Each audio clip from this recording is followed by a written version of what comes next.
I am all for doing something new, but I think our families and community does not let us do anything outside the lines, right? These lines are drawn, and you are safe within those lines, and they want to keep us safe within those lines. But maybe there are great things outside the line. Maybe grass is greener on the other side. So I was reading this news about Polar Preet. Have you heard about Polar Preet? No. Okay, she has been exercising. Her name, by the way, is Harpreet Kaur Chandi. Harpreet Kaur Chandi, right? She's been exercising. She's been collecting funds since 2021. She's on this, right? And she's this amazing woman. And she's been a British Army officer. She's a captain in that. She's a physiotherapist. I mean, you name it, and she's done it. She's already breaking barriers She's there. already breaking barriers. And now, did you know she has had a solo expedition in Antarctica, going all the way through Antarctica, all the way to South Pole, lugging 200 pounds of baggage with her, all by herself. 48 days worth of this trekking through snow. Polar bears can be dangerous on the way. They don't Everything. have polar bears in South Pole. Oh, I'm sorry. That would be North They Pole. don't have any animals except whales. Yeah, sorry. Polar bears are, because she's getting ready for her North Pole expedition now. So now she's on preparing for North Pole expedition. She's gathering sponsors. I mean, she calls it her rebellion. Why is she doing all that? I'm listening to you, but I'm like curious. What is happening? This is what simple answer. This is what she wants to do. Okay. And she says we need to rebel.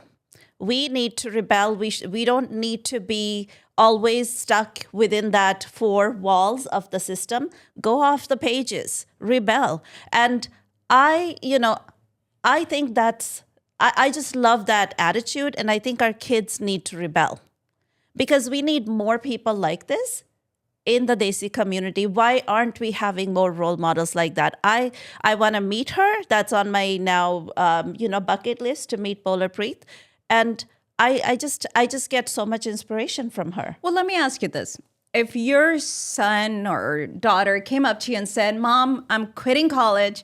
I'm going to train for the next 2 years because I want to go across the South Pole," what are you going to say? I'm going to support them, but I'm also going to say, I don't have the money to fund your expedition, so we need to figure out ways to do this. And you're going to say, it's dangerous. You're going to lose Right. 2 years All of those your things. life. What about college? How are you going to make money afterwards? What if you lose your toes because there is... You are going to say, why do you want to do freeze. this? You would want a reason. Well, yeah, you'd have that Yeah. discussion, obviously. You're not just going to simply say, okay, go for it. My main concern would be the safety part. As a parent, as any parent, I would be concerned about the safety part first. I would not be concerned about, okay, you're going to lose 2 years worth of time building your career or whatnot. I'm going to say, okay, if this person is ready and there is public support, I just want to make sure you're going to be safe. And will I be able to communicate with you? Those would be my two big things. I want the communication and I want the safety. You know what's interesting? Like we hear all the time when you think about Mount Everest expeditions and stuff like that. Yeah.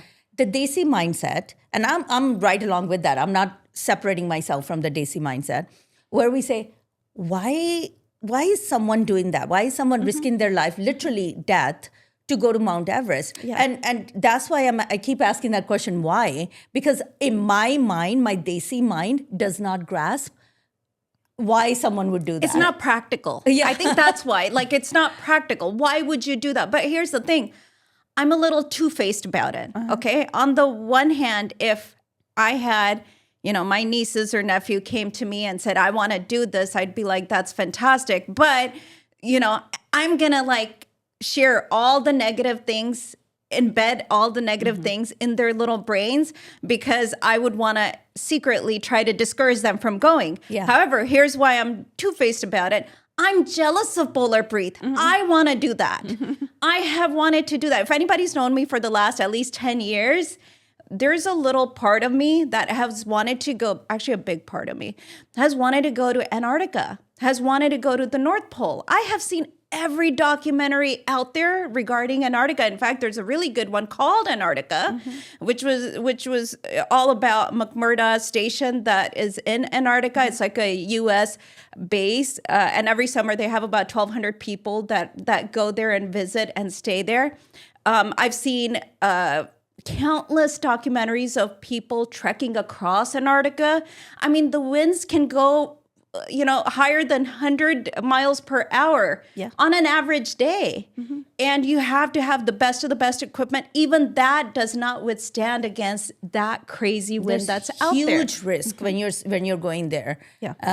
And I still don't understand. Is it just for is she doing this just to prove something to herself, or is she? No, let me tell you something. Yeah. I'm just gonna get ahead of what Benita. I know you asked the question to Benita, but I'm gonna answer for you. Yeah. It's your heart. When your heart speaks to you and says you need to do this, at some point you're gonna have to do this because you're gonna feel restless in your life, and I have that. If you look at my bucket list of where I want to go to Antarctica. So you're going to be the next polar Preet. I don't know if I could trek across because I've seen those. I've seen those documentaries. It's hard. Oh, yeah, and to I can train is imagine. hard too. There's one documentary about a guy who has 20 tires tied behind him. He trained in Jackson Hole, Wyoming. And he's trekking up these hills with 20 tires tied behind him because that's how much strength you have to build up to trek across Antarctica with that sled with the 200 pounds of equipment on you. It's hard. And there hasn't been too many women. So the first time somebody went to Antarctica, that was in the 1800s, right? Women didn't start until 1900s. So there's only been 3 other women before Polar Preet. So she's the first woman of South Asian descent to go there. And now she did it again and again. And now she wants to go to North Pole. So she's and done do it the same thing. 3 times. She's done 3 expeditions. I'm not sure if all of them have been in Antarctica. She's done something in Greenland. But Antarctica, I think, she's won 3 Guinness World Records of some sort. That's now. very Here's impressive. the thing: what you were talking about, why would these people do something like this, right? And I learned this from her. She doesn't start by saying, "I'm gonna, finish this race."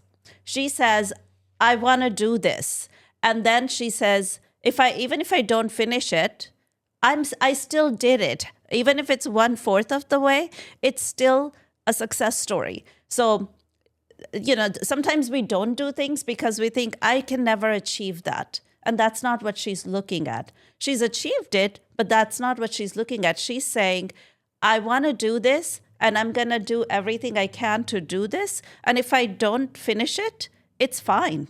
Because I still had a lot of learning that I did. And this is experience that I don't regret at all. Remember in the past episode also, one time I said, if you're going to rebel in a way that makes you into something, right? And I think Polar Preet is a perfect example of that. Rebel in a way that it makes you into somebody and something. And I think our kids need to rebel. What do you wait think? a minute. I would challenge you on that. What is the definition of rebelling in a way that makes you something? Rebellion is a rebellion because nobody's parent, you name anyone who's rebelled in their life, nobody's parents will say that rebellion is a rebelling in a way that makes you something.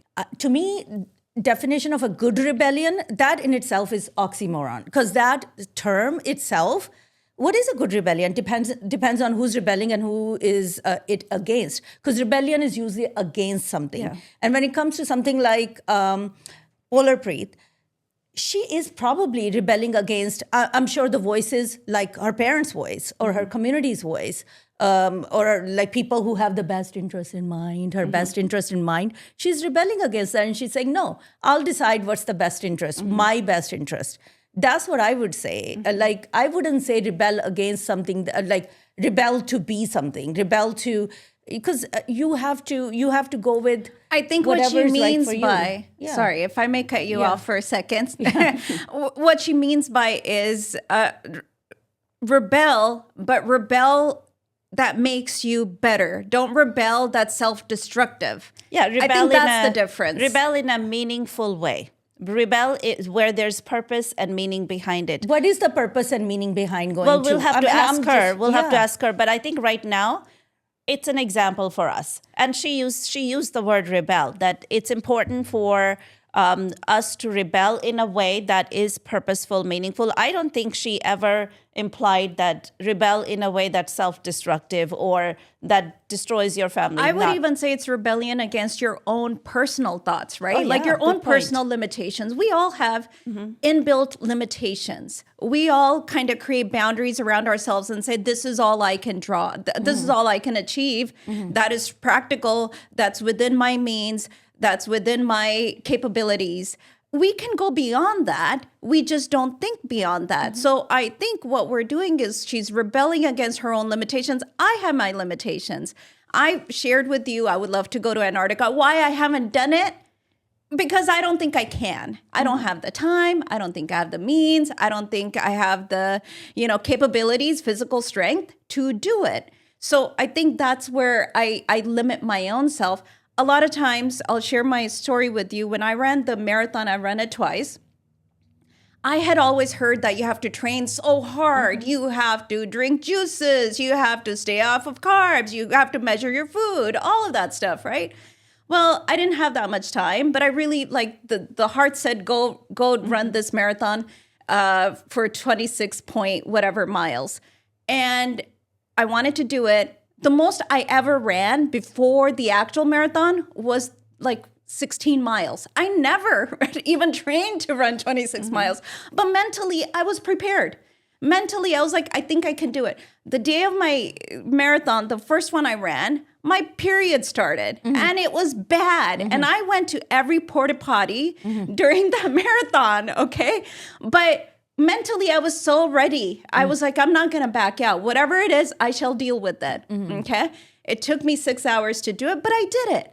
And I felt very proud. The second time around, I was even more busy. I could not even train. But mentally, I was like, I've done it before. I know the feeling of what it feels like to go through that race with seeing people cheer for you and all of that, and then getting to the finish line and the joy you feel. And I served you water. I was at one of the water stations. and you, my others, Upma, you were there to cheer me on at the end and sort of carry me home. Catch you. Carry me home. At the end, The I remember joy, that. Yeah. the joy at the end, the celebration, the satisfaction, you cannot buy that. And that's why I understand why Polar Preet needed to go and do this. It doesn't make sense. It's not practical. But these are the things we have to do. We have to rebel against our own limitations. We create a circle around our own selves, our own capabilities, and we need to break through them. And that is the rebellion that each individual should practice. We should figure out what our limitations are, destroy those limitations, get past them, and achieve all the other things that you're capable of doing. And I always tell my students too, like, whatever that voice is in your head, tell it to be quiet. Tell it to shut up. I don't say shut up, but I say that to the adults. But for the kids, tell it to be quiet, because your own voice is holding you back. If you're gonna do something, just dive in and do it. And when mistakes happen, you'll solve it when you get there. But don't hold your back, because it's your own thoughts, like you're saying. It's your own thoughts that are holding you back. I do that at my work too. Like when for example, there's this National History Day competition. There's so many barriers in our way. We don't have funding. We don't have this. We don't have that. But I'm like, okay, who wants to do it? And last year, there were 6 kids from my class. And they won the county competition and they got to the state level, right? This year, because science always takes over. So it's like no one's going to support social studies because everybody wants to do scientific things. I'm like, no, there are kids who want to do social studies, right? And this year, there's 17 kids. Guess who brought them? Last year's kids built up this team and they came to me. They're like, can you coach us? So if I had held myself behind from guiding these kids, we wouldn't have 17 kids now. So I think the great thing about Polar Preet is, again, going back to why she did it. Not only is she rebelling against the norms, she's becoming a role model for all the people who think, I can't achieve that. She became my role model right now. I thought I was a fool. Like every time I told people, like, you're an idiot. Why Antarctica?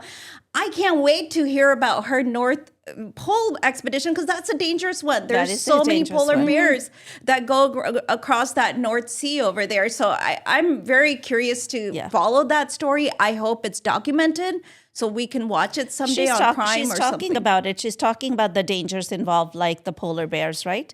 But I think like you are getting inspiration of you want to go to Antarctica because that's one of your bucket list items. I'm also getting an inspiration, but it's inspiration that will impact my daily life, as it is. For example, I see her exercising, working out. I see her and she looks so fit. That's inspiring me now to find that time to start exercising, to go to the gym, to watch what I'm eating. Because to me, I'm getting that inspiration from her. So I think it can be big inspiration, but it can also be just everyday kind of inspiration. And courage. Yeah, I love that. I think I love the explanation you guys have given me because I was curious. I'm like, I don't know. I like in my little brain, I'm trying to find like, why would someone do that? Because that's not something I would do, to be very frank. Right. But at the same time, I think there is a lot of benefit in having trailblazers in our community because we tend to be, as a community, as South Asians, as Desi people, we tend to take it we don't tend to take a lot of risk. We want to take it kind of, I don't want to say we want to take it easy, but we're great followers. We're great followers. You give us a recipe, we'll better it.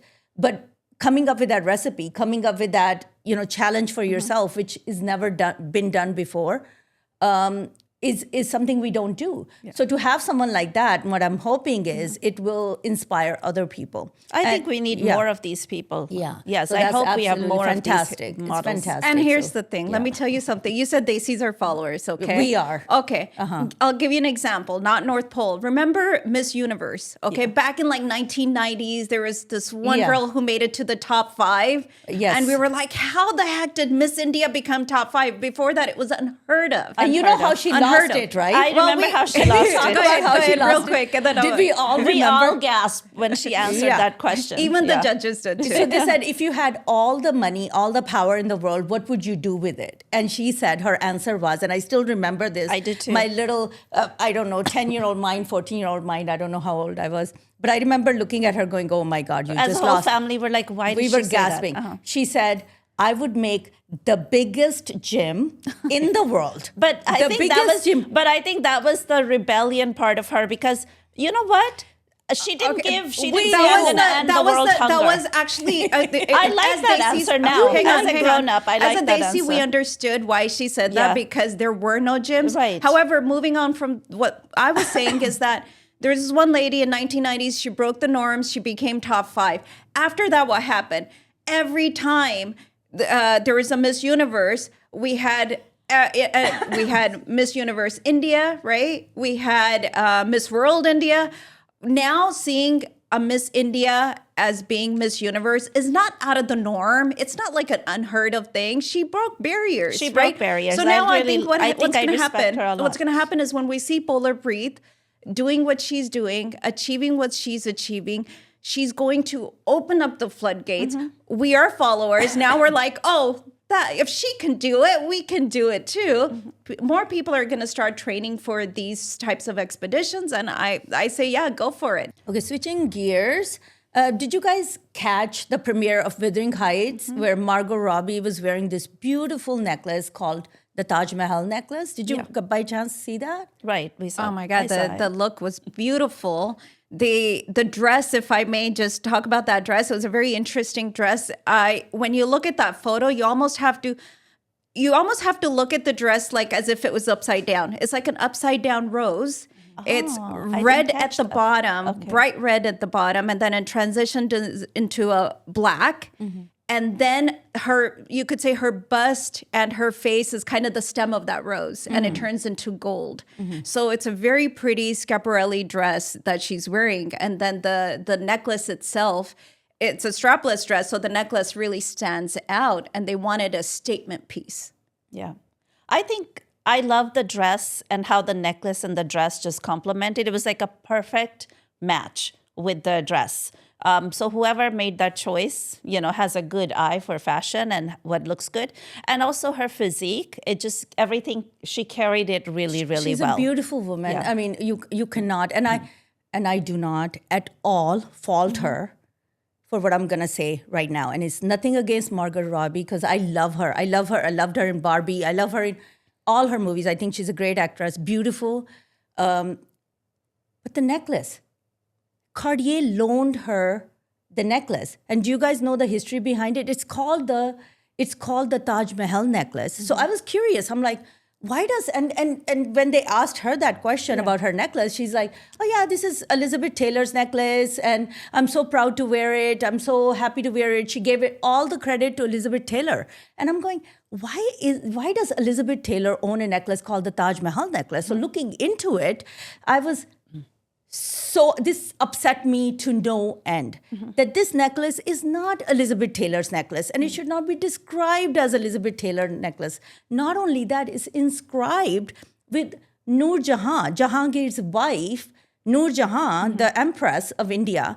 And the necklace actually literally has her name inscribed on it with the date of 1626, I believe. And that's when her husband Jahangir actually had this necklace built for her with inscription of something like "Love is everlasting," and then her name. And this necklace is being peddled around with this.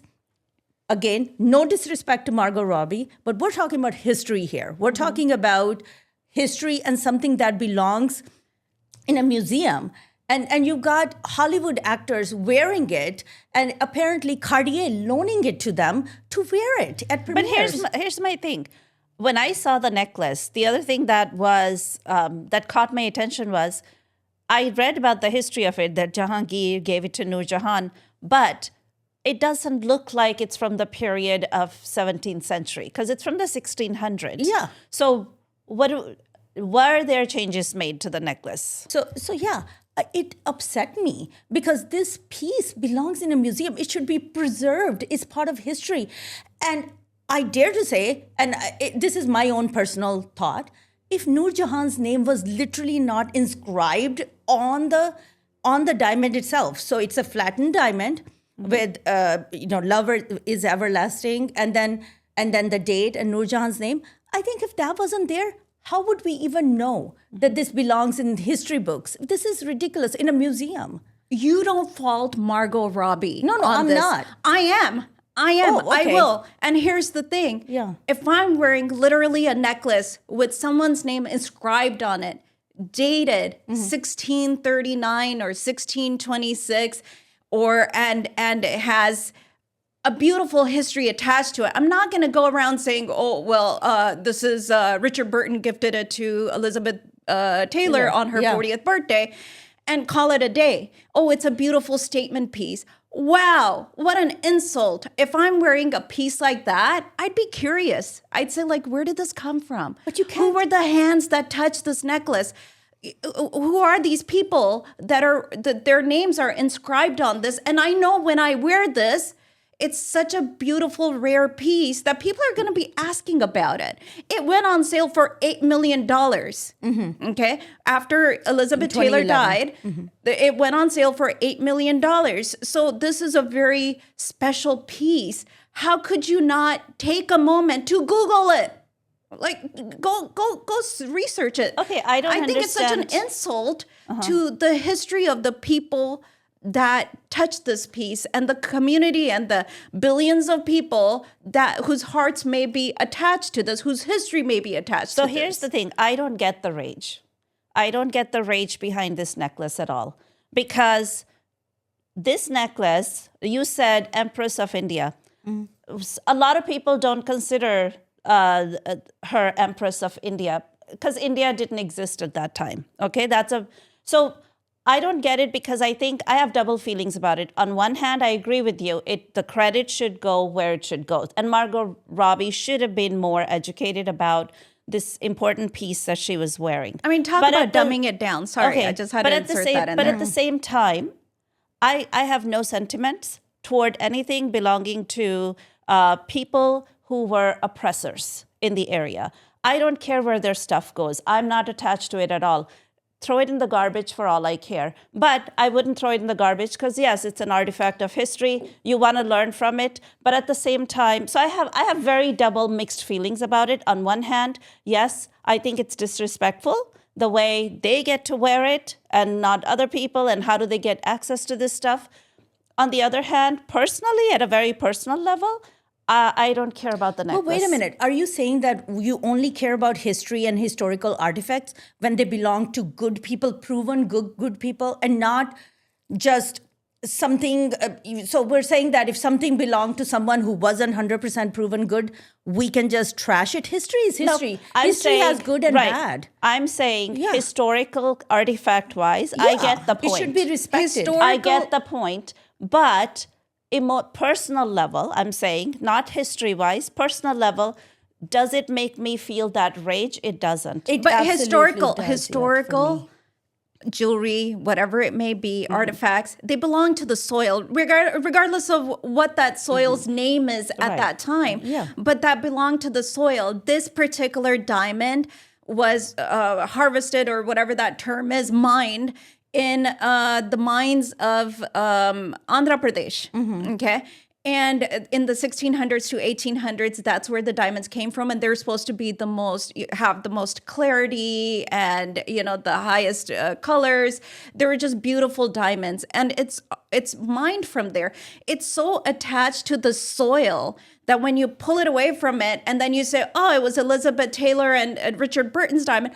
No, why does history have to start from when the American people touched it? Why doesn't it start from the time when Great point. When Jahangir had it created, right? That jeweler who created it, he was from that soil. And that is a great point, because I totally wholeheartedly agree with that point.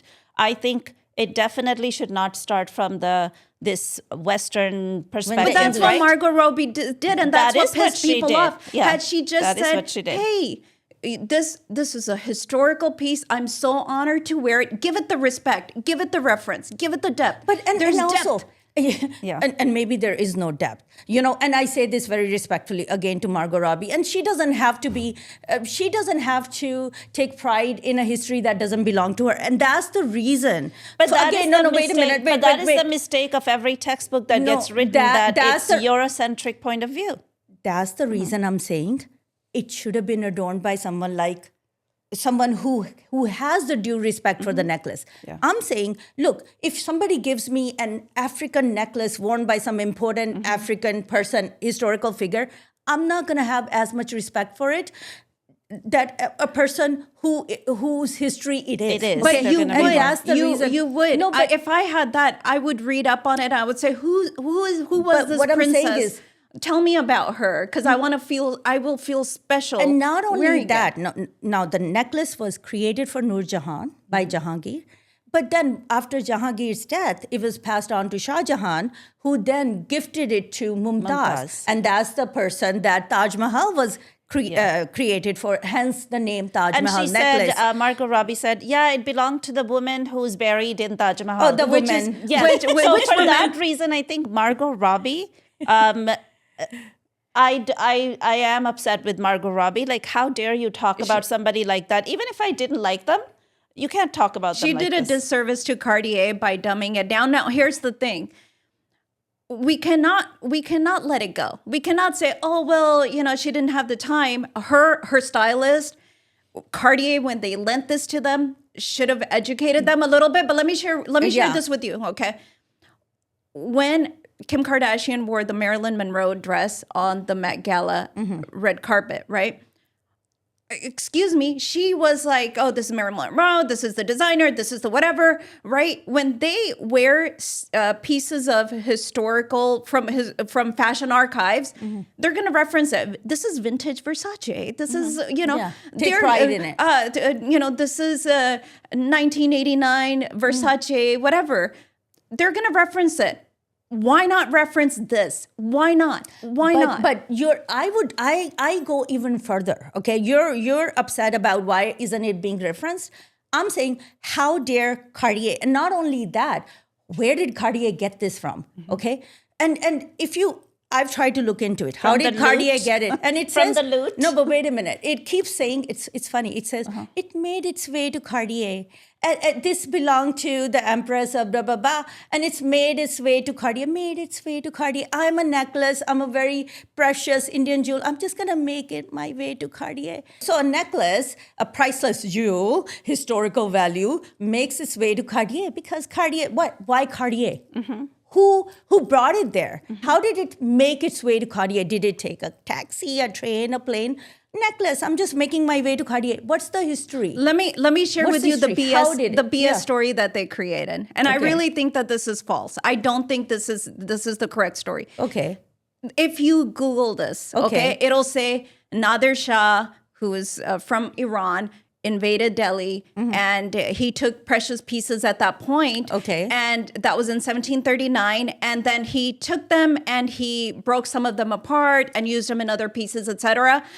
Well, still doesn't answer the question, how did it make it to Cartier? It still didn't make its way to make it Cartier. Maybe Cartier. Cartier invaded India? Yeah. Well, was Cartier buying? But that's was a metaphor. Cartier, Are they invading our history? Are they invading our artifacts? was Cartier buying stolen jewelry, stolen historical artifacts? And they are, because, well, not just Cartier, but also some of the museums are getting stolen stuff. They're buying stolen goods. Like John Oliver actually had this program and he investigated. He interviewed somebody from New York Museum of Arts.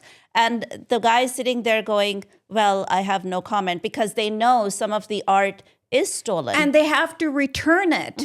That's the norm. When they find out that something's been stolen and made its way to a museum, it's supposed to be given back. Made its way. What has made its way to Cartier? And the thing is, here's what I'm curious about. They had this locked up for so many years, decades. Why are they starting to appear here and there? So, you know, we just had house remodeling done and I need some decoration pieces and my walls are empty. My and neck is empty. Your but neck go is ahead. empty. Yeah. You need a necklace. I need pieces for my wall and we'll rename it. You know, it's going to be Mona Lisa from Benita. Ooh, I love that. It has used a to ring belong to it. to Benita. Because then it belongs to you. And It then when belongs- I borrow it, I'm going to say the Mona Lisa, I just borrowed it, Mona Lisa de Bonita, because it belonged to her house. And, you know, we have it made we its can way bring to it your our show. house, Yes. and then I borrowed it. You right? borrowed it for the show, for Yeah, Pretend love it. Samosas. And Love then it. it's going to make its way We to can my put house. it right here. It'll be Pretend Mona Lisa rather than the Pretend Samosa. Seriously, But do you guys. see how stupid all that sounds right now? When we bring in Mona Lisa, everybody's gonna say this sounds so stupid, but that's what they're doing to the necklace, and that I think that's the point we're all trying to make. And the creation of the thought that went into putting it all together, right? I go back and I think about, this must have been some fabulous jeweler who's very proud of their work. It was an art piece at that time, and then it was stolen. It was stolen, regardless of who took it at what point. It was stolen, and then it appears in Cartier, and Cartier proudly says, well, we redesigned But it. I have a question. Yes. If a let's say a celebrity from India, let's say Deepika Padukone, if she went to Cartier and said, I want to borrow that necklace, would they let her borrow that necklace? I mean, they let Margot Robbie or Well, Elizabeth Taylor borrow it. if No, history- they let Emma Chamberlain, who's like a YouTuber, borrow it. If history is to be like guide for what they would have done, like past actions are a good reflection of future, the answer is no. Because when Diljit Dosanjh asked to borrow the Patiala necklace, this really irks me because there's no better deserving borrower for the Patiala necklace than Diljit Dosanjh, Yes, the no son question of the about it. soil and well-known celebrity who performed at Coachella, who sold out a complete auditorium continent, and, yeah. and he asked to borrow, and how dare they say no? How They- dare I and wanna And good know- on him, and good on him to wear a sort of a remake of it, an imitation of it, because that emphasized that no. But I wanna know- Cartier denied wait, it. no. They I wanna wore know, a first of all- reference to it. Hold on. They created a reference to it, and he highlighted the fact that he was denied the authentic Maharaja of Patiala necklace to be able to wear it. So who wore it? Who did they let some borrow? freaking no name. I'll call it no name because an influencer. They lent it to. I think it was in 2022. They lent it to Instagram influencer named Emma Chamberlain. And don't ask me what she does. I have no idea. She sounds like Margot Robbie's sister. No, she's actually so she had. I mean, zero Margot reference. and Emma kind of go together. She has zero reference to the necklace. Yeah. And that's what's insulting. Like Cartier has this beautiful piece. And by the way, the history of that piece is it disappeared in 1948 from Maharaja of Patiala. Disappeared. Oh, it didn't walk this time? It didn't make its way. Yeah, it didn't make its way. It Okay. disappeared. And then when do we next time? When do we see it? On Emma Chamberlain. But you know what I find fascinating That's about what amazing. Cartier is doing? So these things disappear for a while, but they can't help themselves. I feel like lately they think it's okay to like finally take it out of their vaults. I'm sorry, I'm going to call it loot. Okay, take this loot out of their vaults. It's like that thing where, stolen stuff, you can't help yourself. You're like, but I got it. I need to show it off. So finally they're starting to show off our history. And I wonder what else they got. I want to know what else is in their Well, they vaults. have they probably have a lot more. Oh, they than probably, just and this. not just from the subcontinent. They probably have stuff from Africa, Everywhere. from Asia, you name it. It looks honestly, those pieces they belong in a museum. They don't belong on They an don't individual. belong on a there person's was neck. I don't know if you remember a few years ago, Nita Ambani was wearing one of the Shah Jahan pieces Yeah. as well. It was like a cuff that goes on your upper arm cuff. and with all her outfit and everything, it just looked silly. I'm sorry, it did not look attractive on her. I don't think it's even if I saw it on Deepika Padukone, I would say stop it. Yeah. Don't wear it. These belong in a museum. They Museum. belong in history books. They don't belong in people wearing it to match their Schiaparelli dress. It just dumbs it down. But here's the thing. If you wouldn't let me they would let you put the Mona Lisa in your living room. But let's say if I went to the Louvre and I said, can I borrow the Mona Lisa and put it in my living room for one day, just one day, right? I'm so important, one day. They would say no. Why wouldn't they let me? They'll say, you'll damage it.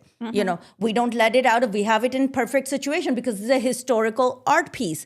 These artifacts, these jewels are man-made. These are perishable. They can easily damage. A person can easily damage them. Okay, sweat on somebody's neck. I'm sorry to say, Margot Robbie, right. You too are human. Well, biology you too have of people. Sweat. Okay, but these pieces don't belong on Anita Ambani's. And I would even say no.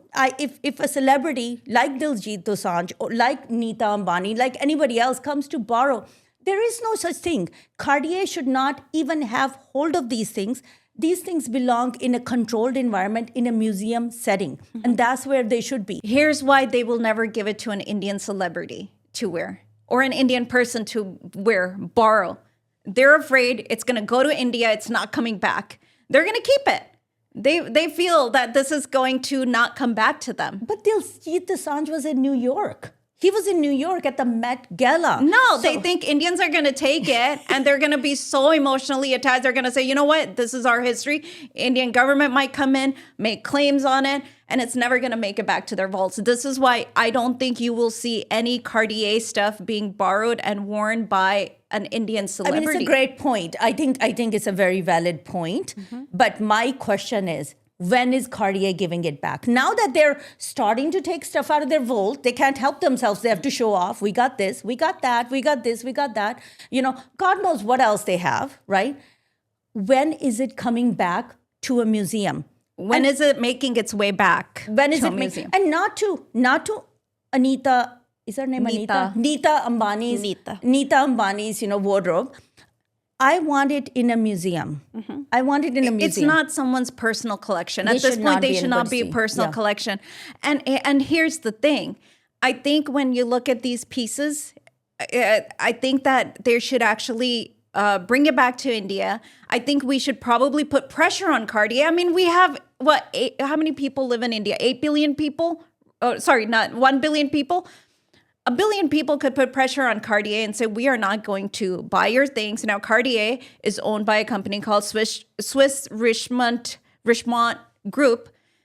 they also own Mont Blanc and a couple other brands. Have you met Indians? Van Cleef. Stop buying their stuff. Boycott the heck out of them.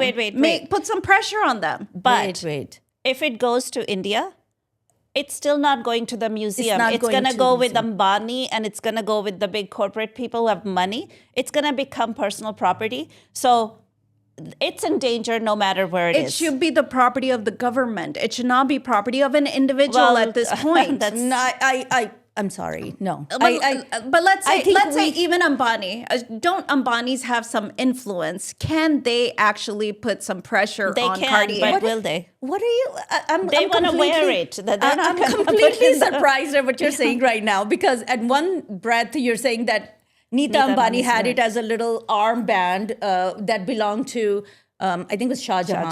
Jahan. I don't know the name of that jewel. But you think Ambanis, who literally probably own some of the pieces that we're talking about, historical pieces, will actually put pressure on Cartier to put it in a museum? It's wishful That would thinking. never happen. Yeah, it's wishful that would thinking. But they do Yeah. have some influence. They do have some push in the global market. why so would they push? be able to? That's the thing. Hoping You're- that you're- people would do the right thing. You're asking for a cat to save a mouse. But It's not I gonna do happen. think that the people can put pressure on Cartier if they were to say, you know what, we're going to boycott Cartier. We're Yeah. not going to buy your products. We're going to buy other stuff, but we are not going to touch your things. Stop, buying Van Cleef. Stop buying Mont Blanc. Stop buying Cartier. It doesn't. I don't think it belongs with the government of India. I don't think it belongs. I think it is in some kind of a jeopardy because it's valuable. Anything that's of value is of jeopardy, right? But shouldn't it be in the Indian museum? You're saying museum. I'm saying the same thing. Well, those pieces, like the French pieces, right? Like all the Napoleon jewelry and things like that, they're in the Louvre, but they're owned by the government ultimately. They're not owned by an individual. I think I have a solution. I think it should be in your definitely living room. I think it should definitely be in In a your museum. living room. Okay. I think it'll be safer in your living room, to be think it very will be honest. Next to safer the in my Mona living Lisa. room. I think it'll be, I'll dust it, clean it, polish it. But I think it should definitely be in a museum setting. Yeah. Now, who owns the museum? Who controls the museum? Who curates these pieces? That is a question that will be always. For example, like Elizabeth Taylor has Kohinoor in her, not Elizabeth Taylor, Queen Elizabeth, or the Queen of England. Yeah. The Kohinoor was crunched up and put it in her crown or whatever. Well, that's there. But then the part of me says, at least it's safe. At least we know where it is. And at least we know where some of the other artifacts are, and we can go visit them in a museum. Once they go out, I don't know where they're going to go. And that's my fear. Yeah, I mean, I agree with you. I think some kind of museum, whether it be wherever that museum may be, but somebody's accountable for it and somebody's preserving it and saving it until a safer environment can be And I think curated. I have another solution. I think they can keep the pieces in Europe or America in museums. And I think in exchange for those pieces, I think India should hold on to like Mona Lisa and all those artifacts. So like, okay, you have ours, we have yours. So nobody's going to damage anything because now I have leverage over So you. everyone can blackmail each other. We can But blackmail each it's other. still better. I mean, it sounds like we have no solution, which is fine. Which is we're no not solution. here in Yeah. 10 minutes coming up with me. I think we do present a problem. The solution is up to, I think it's general public. I think we should be thinking about these things because the fear that I have, and this has already happened to this piece, unfortunately, is they keep changing it. Yeah. To their taste, because the tastes that's why it belongs in a museum, because these artifacts should not be altered according to today's fashion. Yeah. Okay, next thing you know, Zara is putting logos on it, or Van Cleef or what have you. Yeah. So what happened with this, unfortunately, I say this is a big red flag. Unfortunately, what happened is Cartier changed it, and they proudly say we redesigned it or we modernized it. Why does a museum They actually claim that they made it less South Asian, traditional South Asian, and they brought it to a more Western modern style. Why not? Okay. Why not? Right? So So they 'Cause it took wasn't beautiful as it was apparently originally. apparently it was adorned with some kind of a silk thread or something like and that was the traditional way, a necklace. So you could make it shorter, you could make it longer. And now you'll see it has almost like a rope, a golden rope type of thing that holds it together. So that was Cartier's touch to it. So they've already altered it. Now, I would even dare to say, had it not been inscribed, which Mughals were known, they foresaw that people would try to do that to their jewels.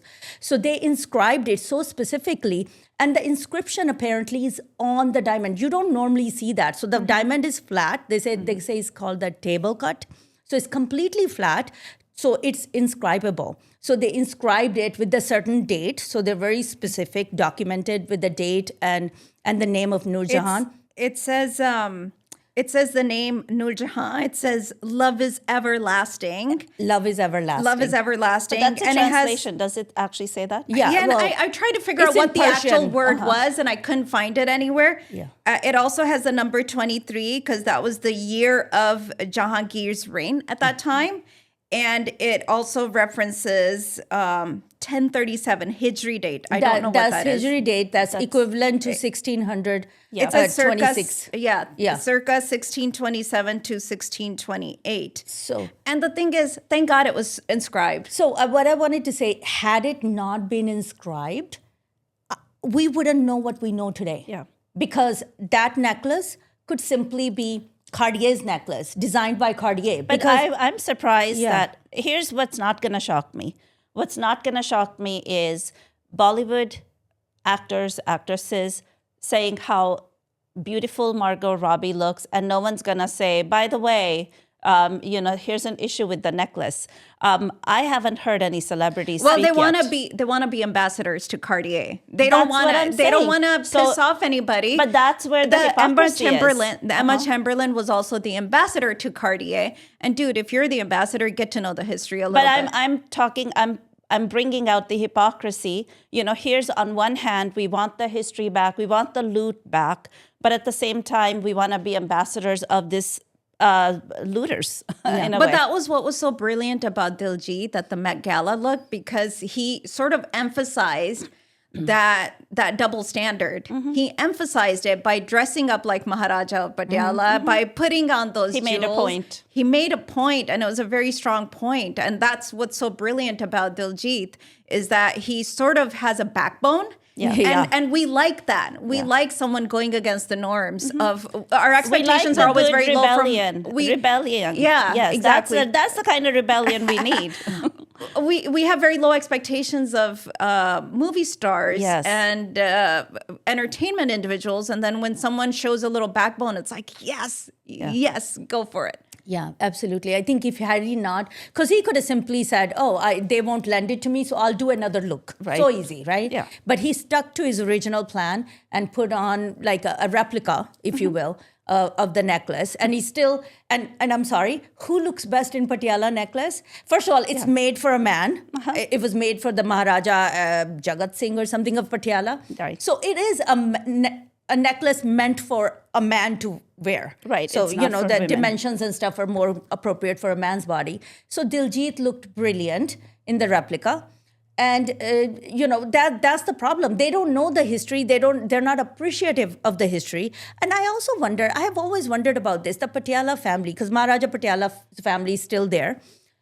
Why aren't they asking for the necklace back? Because I would be knocking on Cartier's door every day. Because there's controversy about them too. And they probably are okay with somebody having that necklace because it gives them, they might have been either paid or they might have gotten something. Historically, we don't know exactly how the Patiala necklace made its way there. I think the reason it pisses our Desis off so much when we see Margot Robbie and this, Emma Chamberlain or anybody wearing these historical pieces is it's almost like we have such a history attached to them. We have so many emotions attached to them. And it's almost like somebody came, robbed your house, and then you see like someone else wearing your piece. And it's like, wait a minute, that's mine. But I don't we see thought it disappeared. How did you guys get that? Yeah. It's almost like seeing somebody rob my house and there's a necklace, that was my grandmother's necklace, and now I'm seeing it on someone else. Emotionally, I'm affected by it. I was affected by seeing Margot Robbie wearing it. It was very unsettling to me. I think I was affected by the fact, like, if I know on the news somebody's house got robbed, and I'm like, how wrong that is, that so-and-so robbed so-and-so's house and no one's doing anything about it. So I'm affected by it more objectively than emotionally. Like, I don't have that personal, I don't have the personal it's thing not about, for it. right is right, wrong is wrong. I don't have to, somebody doesn't have to beat up my kid for me to be angry that so a kid got beaten I can be up. mad about so that. I but am emotionally vested because I see what happened, the hypocrisy. And I would extend it further and say, I am curious and concerned that this is just a very, like, a little speck of, like, a little, like, we're getting a vision or view, a small view into Cartier's vaults. There's a big, and huge what problem. else is there? And What I bet treasure you for, trove. I bet you for every one of these that we're seeing, there's thousands more behind there that are loot. Well, at least we can question. Even if they're not, it does raise a valid question. What else do you have? What else? Show us. If you're supposed to be legitimate business, right? So you should have your books. And it's funny because a lot of people will say, and I've seen comments of people saying, oh, they probably bought it. Where is the paperwork? Yeah, where's the paper trail? paperwork? Because if all of this was legitimately procured and procured from legitimate parties, because it becomes your responsibility. If someone steals someone's car and I buy it, I should be checking for paperwork. I can't say, oh, well, I don't know, I just bought it from party A. Well, they just stole from party B. So if Cartier stole it or Cartier procured it for someone who stole it, they should be questioning these things. They should, because Yeah. I want to see their secret catalog. I'm sure they have a secret catalog because obviously these precious items that they have in their possession from all over the world. We're talking about India. Yeah. There's other parts as Yeah. well. All over the world. I want to see that catalog. I think governments everywhere should be asking for that maybe catalog. somebody Like, can leak it. if you're going to come sell products, your Cartier products in India, let's see your catalog. Let's see what else Well, you guys maybe have. somebody with good morals and principles can leak it. Take their iPhone, Oh, take it's it. No, probably let me not. ask you this. Let me ask. All these decades, we never saw a piece. All these decades, we had no idea what they had, right? Because we didn't have social we media. we didn't have social media, but we Yeah. never saw it on any movie stars and stuff too, aside from the Elizabeth Taylor thing. So why is it that now, when people are already getting a little bit pissed, we were pissed when we saw it on Emma Chamberlain. We were pissed that you said no to Diljit. Now you bring it out on Margot Robbie. Who's out there testing the waters? Is it somebody testing the waters, or is it somebody who does have good intentions in Cartier, kind of saying, hey, there are pieces that we have. Let me tell you something. Look at this one, right? Maybe someone does have good intentions, and maybe someone is. You live in a very, very is signaling to us, But that it's there are possible. pieces. That's Because other a than possibility. that, what did you know? There's a Okay. Taj Mahal necklace out there. I had no idea. So do you guys know how Richard Burton got hold of? Because he's the one who purchased it from Cartier, No, right? he didn't. It walked there. No, Okay. it Made walked its to way. Cartier, but Cartier approached. This is the story. Approached Richard Burton during a layover, because Oh, okay. that's what we do. You mean I at buy the perfume airport? during layover. Are you I buy- serious? At the I airport? bought socks during layover. I buy sometimes, I buy a perfume sandwich. if I'm lucky, or a sandwich. But you know what? Richard Burton was approached by Cartier during his layover at Kennedy Airport in 1972. With the Cartier, with the Taj Mahal necklace. That sounds like a would you mafia to- deal happening to me. Would you like to buy? That's like smuggling. I got this necklace. That I've watched enough Bollywood movies. That sounds like Pran and Prem Chopra meeting somewhere. That little little pouch with smuggling. diamonds in it. Yes, and then they go like, "Here's a bag full of diamonds." That's what I see. So apparently Richard Burton agreed to buy it, and so he bought it and he presented it to His Elizabeth wife. Taylor. Yes. So they were married and divorced and then married again. Okay, and this is before their second divorce during her 40th birthday in Budapest. That's when he presented her I can't necklace. keep up with that love story. inscribed, "Love is everlasting." Meaning we can keep divorcing, but we can it's keep coming back. everlasting. It's everlasting. Forever, we're going to be like Everlasting. doing this. I don't know about you guys. I think some of these pieces, I think they have a darkness attached to them. Yeah. When you have like jewelry pieces are so personal, which is Yeah. why I would never buy used pieces because don't of that either. reason. I don't wanna get antique stuff. Yeah, I Yeah. feel like the ghost of the people Yes. who originally were attached to that piece are there. You're carrying them with you, and I do think that this particular one.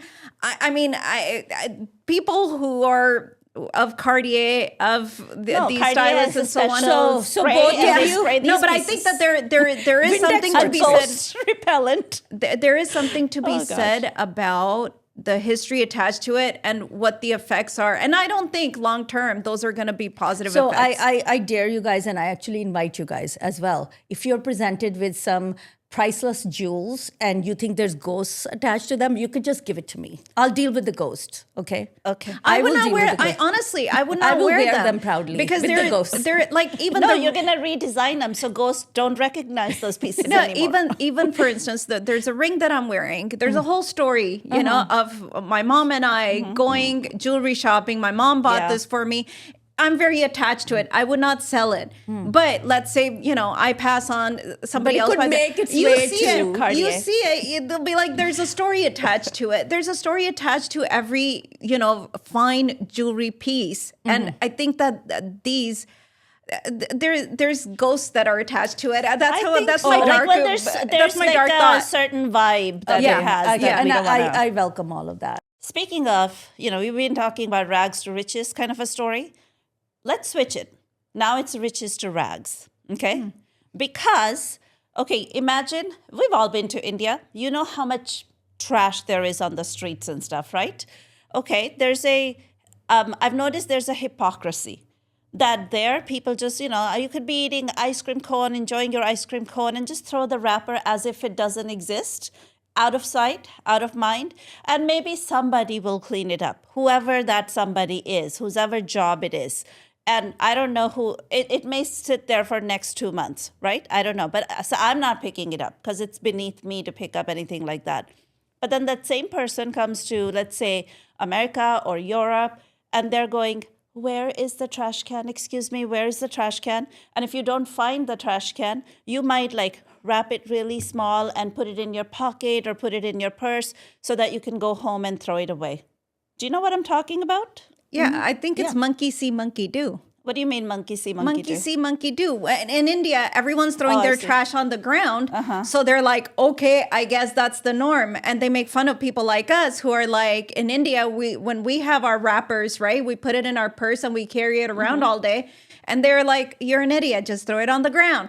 And then those same people, when they come to America, they follow the rules because monkey see, monkey do. Everyone here is behaving. They're throwing their trash in their trash can. They know if they throw it on the floor, everyone's going to point their finger at you and say, what the hell are you guys doing? Pick it up, throw it in the trash can, right? And you can be fined financially. You can be fined. That too. For littering. That too. But here's the thing. We were talking about the word rebel before.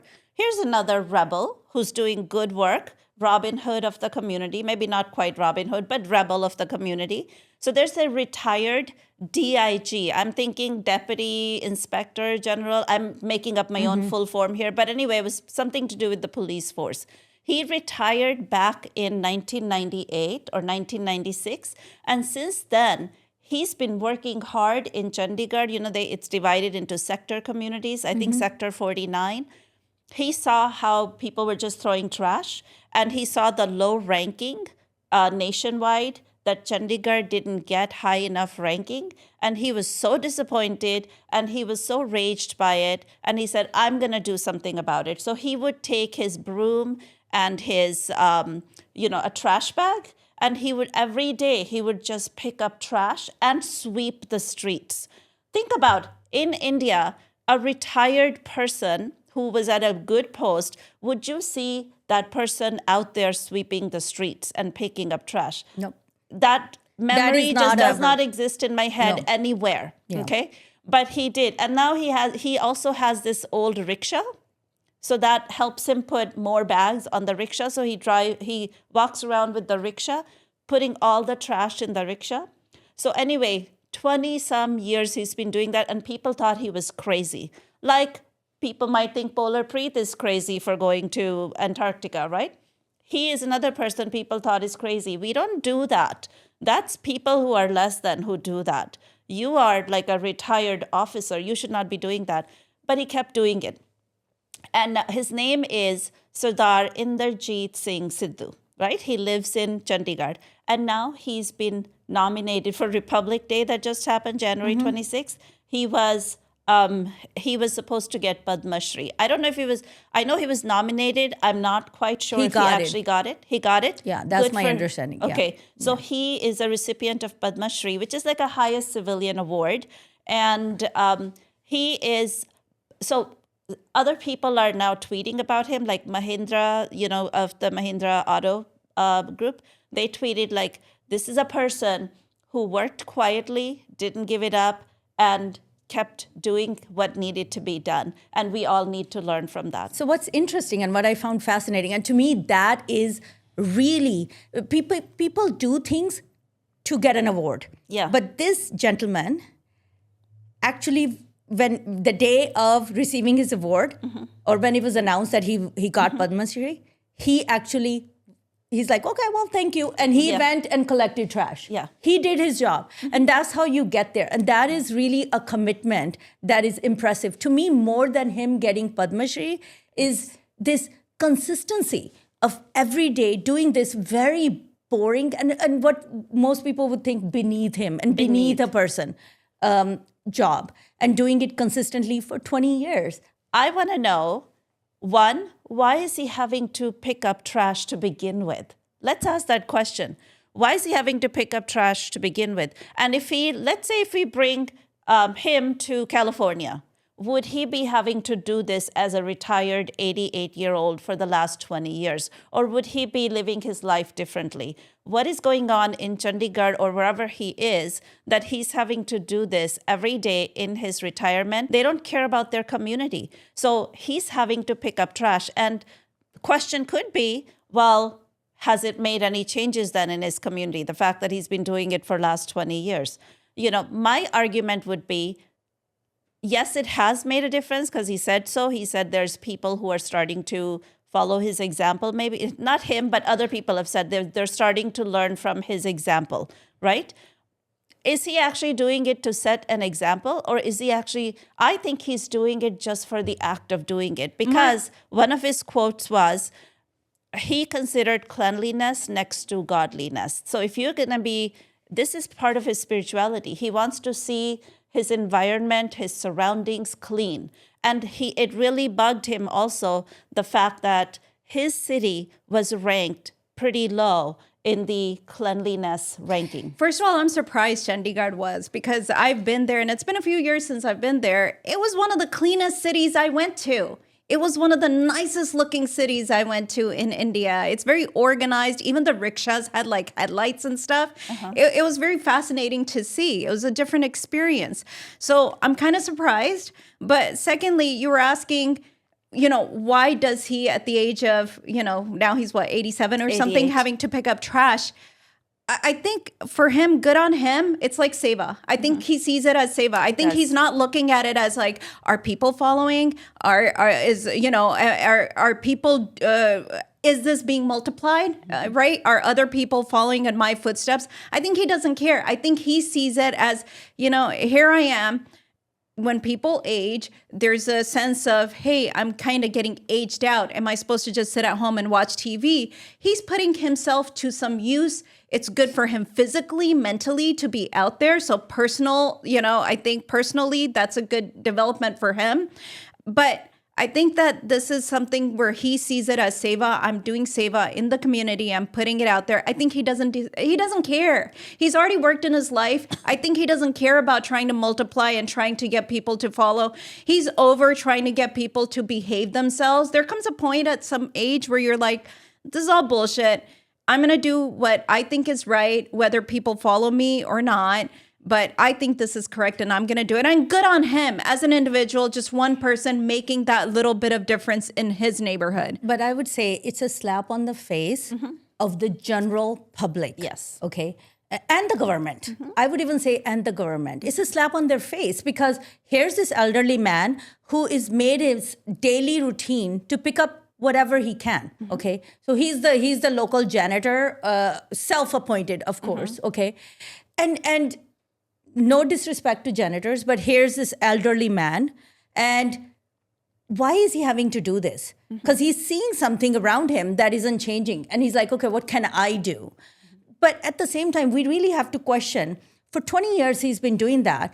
Who else in that city looks at that and goes, there's a problem? Yeah. So as the local administrators, the civic, the people who are supposed to take care of it, the trash management people or the city management people, the mayor, when they pass by him, they go, oh, am I doing my job? Because this guy's picking up is doing the job that I should be doing. The problem with India is the trash management system is non-existent. I've always questioned this when I visit India, and I go, okay, so the janitor, and usually it's the people like Jamadar or whatever in Punjab. They pick up the trash from homes, right? They'll come and collect the trash. Where are they taking it? Most of the time, you know what they're doing with it? They're burning it, and they're taking it somewhere. They're dumping it into an empty lot. So there might be a neighborhood empty lot, and all of they just collect it and they put it in the empty lot. Where does it go from the empty lot? It goes nowhere. It keeps collecting, and you have piles and piles of trash in some areas. So these big cities like Delhi, Ludhiana, Chandigarh, they have no trash management system. And if someone says, yes, they do, I completely... No, I have seen mountains of trash there, especially in Delhi. I saw more in Delhi than in Punjab. Like there was this nice neighborhood. All it took was one little turn to the back street, and I see a hill of like plastic bottles and trash and all that. And I'm going, oh my goodness. So the nice area is just like out of sight. Again, same mentality, out of sight, out of mind. I don't know where this trash goes. People just take it and it goes somewhere. That's the mentality. I think part of it is, I remember when I went to, long time ago, I was sitting with my Nana ji in Ludhiana, and we were having this conversation about the trash. And he said, I've put a trash can out there. Again, an elderly person doing the job. And it said, use me, use me on it. In the street? In the street. Yeah. And there was this empty plot, which somebody had made like a block fence, wall fence around it, somebody's else ownership. They hadn't built a house on it, but they had the fence around it. He goes, the trash can is there, but a lot of these people would come. Like, for example, they've made tea or whatnot. They just dump all that over the wall in that person's land, rather than just walking a little bit more and going to that trash can that actually says, use me on it. So this is a personal example. I was baffled by it. I'm like, why wouldn't you just go to the trash can? But I think that when you think about historically in India, right? Growing up in India, I remember when I was very, very young, right? When mom went to the market, she took a basket with her, a plastic basket. Everything went into that plastic package. She brought it home. There was very little waste at that time. Exactly. This waste, this generation of waste, these boxes, these wrappers, these papers, this just came around now in the last, I would say almost like 3 decades, 1990s. right? 1990s is probably when it really, like from 1990s, it started to increase. And probably with Amazon and so on being there, there's probably an even more increase of packaging products out there.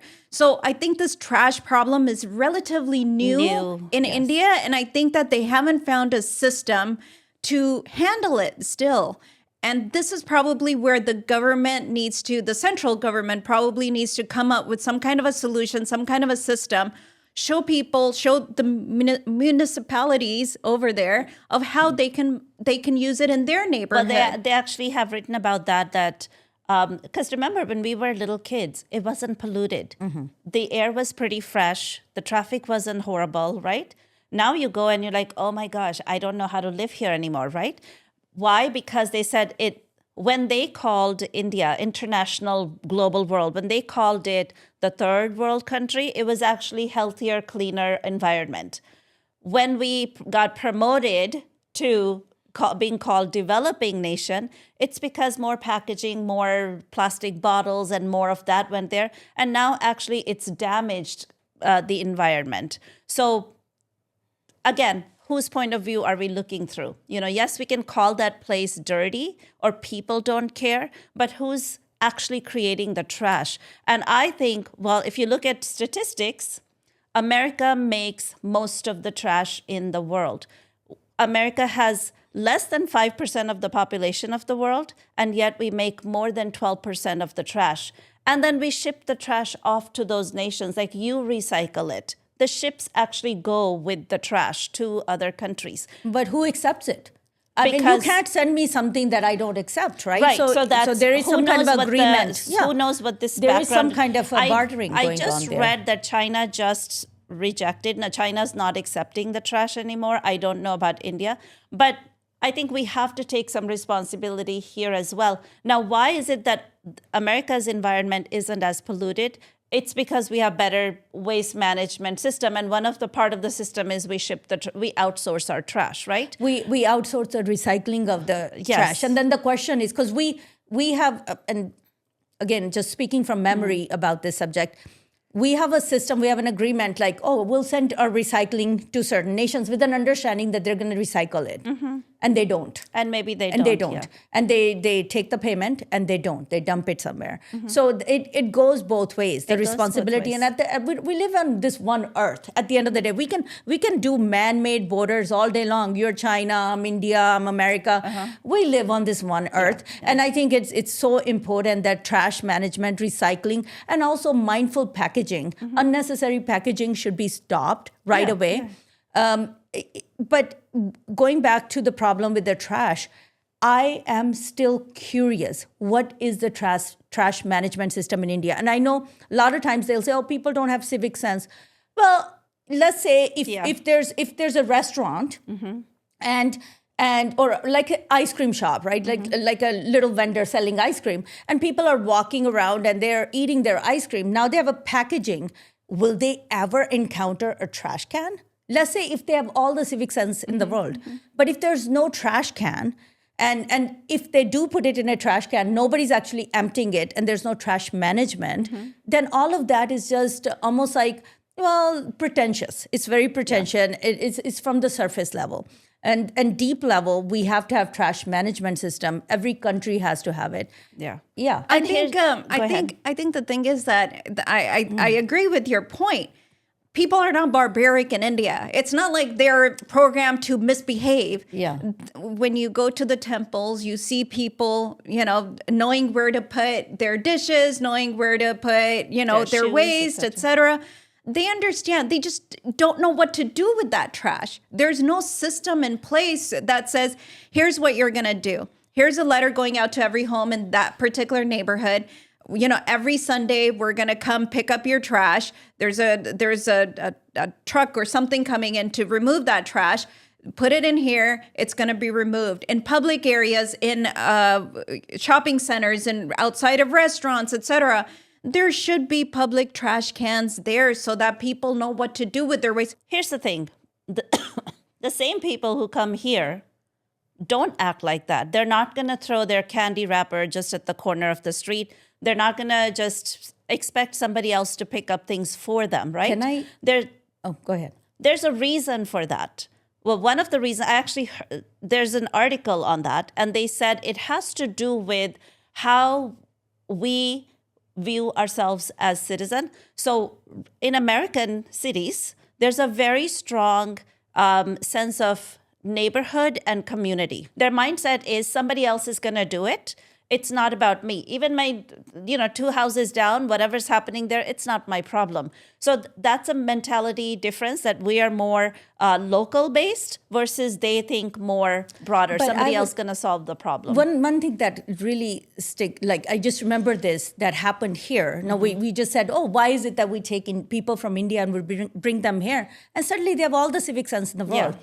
I actually saw the counter last year. We were at the convention center, LA Convention Center. There was a program going on, like a Sikh program. And we're outside and everyone's drinking coffee or tea.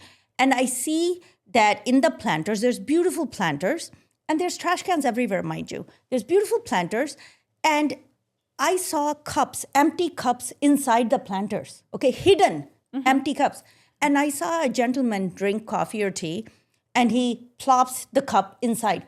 There's trash cans right there, like literally Like a use less than me, 25 right? feet. Use me. Yeah.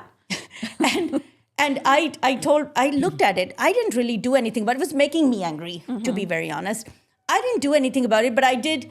My daughter was right next to me. I'm like, hey, look, that guy just put his cup in there, empty cup in there. And she's like, this is the next generation.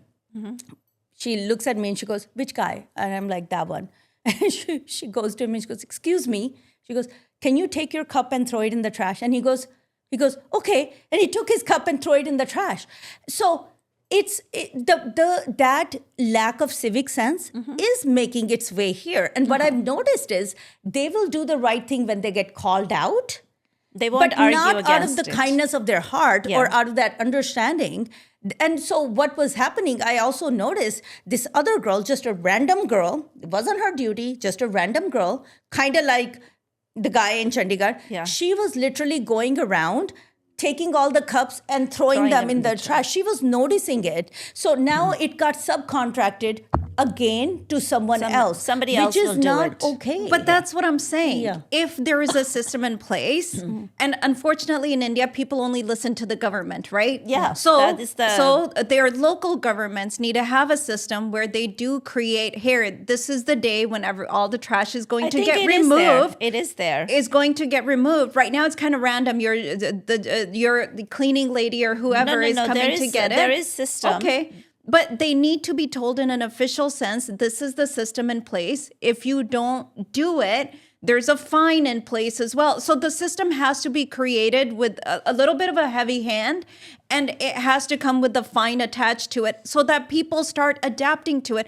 There's a mentality there. There's a mentality that has to be broken. It's the mentality that's getting people to throw trash wherever they think is convenient for them.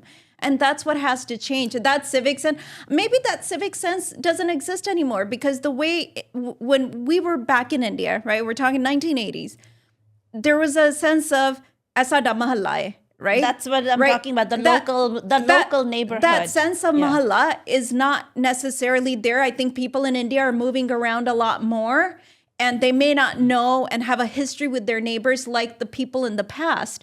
So now their neighborhood is just a street. It's not something that they're attached to. In the past, when they had the mahalla, there was not that much trash also. Yeah. So it sort of coincided, I think, with that sort of breaking up of this sense of neighborhood. The And sense pride of that society. neighborhood. Yeah. Going back to that time, and I know you might look at that time like sort of like with the nostalgia, rose-colored glasses, probably, yeah. because in reality, what I remember is, and this is me personally, okay, walking in the street, okay, got candy from Darshan, he always used to give me candy. I was one of his favorites. Okay, so got candy from Darshan, opening the candy, boom. But I wasn't doing anything malicious. I wasn't. That's just what But everybody the did. trash was not that much. No, like you but had a listen, wrapper, you had there were a trash. few things. There was trash. Not No, the piles that we have now. I agree with you. But There's much more. it's the but mindset there is, that got us there. You're right. It is it's tenfold, maybe 20 folds, maybe 100 folds. But at the end of the day, that little kid who was me living in India took her candy, unwrapped it, threw the wrapper on the trash, didn't even throw it. Throw it is a very intentional thing. But it was almost like open the candy and that wrapper just falls on the ground. I didn't do anything. And I wasn't intentionally doing anything bad. That's the way you behaved. I was just behaving That was the a very way normal behavior for anybody. for anybody in India. But I think it's very interesting. I wouldn't have done that in the house. In the house, I wouldn't have just thrown the candy like wrapper. Yes, So it yes. was weird kind of a mindset that we had, and probably kids and adults in India still have. It's like the world is a trash can. Like when you think Just about- not in my own house. Not in my own And I house, was telling yeah. a friend of mine, because she asked me, she's like, so why are is India that dirty? I said, if you walk in somebody's house, the houses are cleaner than our houses here. They're very clean. They're very clean. They get swept every day. They get mopped every day. And you know how I saw I saw how they clean the bathroom. The person who cleans, somebody less than you, who comes, because you would not dare clean your own bathroom. That's just a dirty job. Somebody else has to come do it, right? Anyway, he did it. He took a bucket of water and he poured it all over the toilet. That toilet was the cleanest toilet I've ever seen. You give a bath to the toilet, right? Our toilets are never going to be as clean as that toilet. So inside of the houses, I was telling my friend, is the cleanest. Why? Because the family's taking care of that themselves. You step outside the house, all of a sudden the mentality is the government somebody needs to do it. But think about this. Even in America, public areas are covered by the government. It's not like individuals going out and cleaning public trash bag. You do go into some shopping centers or some public areas. If a trash can is full, I'm not going to go, remove the trash can and go toss it and get another trash bag. And it's not my job. No, but I'm talking about right outside your house. People do sweep outside their own homes in the streets if leaves are falling down or whatever. Like I'm talking about like their locality, people care about. There's a truck that comes through and cleans the street. Right, so we do have a better system. So that's what I'm saying. Like we can't just say, it's all the people. It's the taxes that they pay are supposed to go towards that. This is the local government's issue. They need to figure out how to get rid of, keep the the local common areas clean for the public. That's a great point. And my question is, in that local government, I wonder how much do they have commissions where citizens are actually represented in those commissions? Because I know in my city, I was on one of those commissions for my own part of the town, right? And we have a voice. So we saw a problem like the grass isn't getting watered, it's going dry, just simple problems like that, which makes it look trashy, right? We had a voice and we had an agenda. We had an official, it was an official meeting. And then we had representation made with that neighborhood citizens, right? I wonder if that representation is there. Like you're saying, they'll say yes. Well, it's the taxes. Those people pay taxes there too. But is it taxation without representation? They'll say yes. If you ask anyone in India, do you have something like this? They'll say, yes, we do. You know why? Because what they do is they've created these little like an HOA. I don't know what they call that. Yeah, like a housing committee. It's a homeowners association. Kind of like that. And they keep that all, and they think what that means is, somebody's daughter was hanging out with somebody's son, FYI, very important information. So they'll keep a tally on everybody like that. And they'll make sure that no daughter of anybody in the community is hanging out with a boy. What they should be noticing is, where's the trash going? Who picked up the trash? Who's cleaning? And then, who's making the mess? They create like their little bubble. Yeah. And they live in their little bubble. That's how the rich, because they'll say gated community. Because a lot of the people who move from here to India. Colony, which is colony. Like, why are you using that word? So a lot of the people who move from here to India, they'll say, no, the life there is great. Because we live in a gated community. We have a pool there. We have this, we have that. We have kids' playground. So they've created their little bubbles. And they probably pay like an HOA charge. It's a dues that you pay to your colony. As long as my little bubble is clean, there's somebody who comes and cleans it every day, then I'm good. So people who should care are not caring. Okay? I think the thing is that the list of priorities is not there. I'm sure that they do have their local representative, right? Like I'm not even talking about the housing committee. I'm talking about the actual representative of the city government within that city government, like your MP. There may be local representatives. However, their list of priorities, this is way down the list of their priorities. For them, it's more of the main political angles. That's what they're busy fighting over. Whereas making people's lives better is not really a top priority for them. The everyday life, that routine, boring thing that they can't really brag about. But see, I put trash cans in the street. That's not something that they can write on their social media. I think the solution to the problem is going to take some time, but I think this is the starting point. I think people need to take actions. And I think they need to be fined harshly, not just a little bit, like 100 rupees or whatnot. Harshly, you are polluting the environment. You need to be fined. And when it hurts your pocketbook, guess what? You're going to improve the behavior really fast. So it's behavior that needs to improve. It's not even mindset. It's your behavior. Mindset, you might think, yeah, cleanliness is great. Behavior isn't matching your mindset. So that's where the gap is. And we need to close that gap. And how do you close that gap? Hit them where it hurts. And that is their pocketbook. I agree. Yeah. I agree. I think that Totally there agree. have to be like harsh penalties in place, because once you have those, people are going to start behaving. People will follow the rules. Yeah, 100% agree. I think something like that, because it's easily implementable. And you say, okay, carry your own little bag for your trash and come and dump it in your own trash can at home until there's a system in place. But yeah, some kind of penalty, because you will change your behavior. Yeah, if you're fined. It's not about the mindset. Yeah. Mindset is screwed up anyways. Let's focus on behavior, because we cannot change people's mindsets. We can't. Inderjeet Singh cannot change his neighbor's mindset. So he is choosing to demonstrate or engage in a behavior on his own.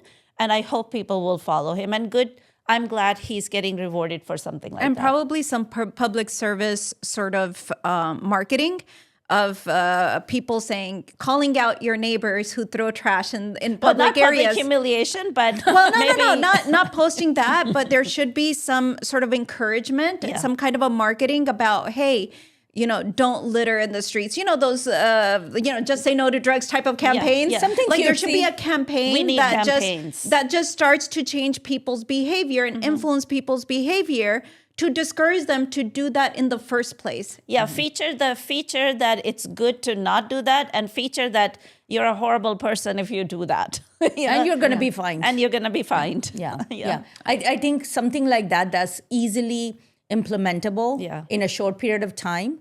Something punitive, for sure, hits your pocketbook.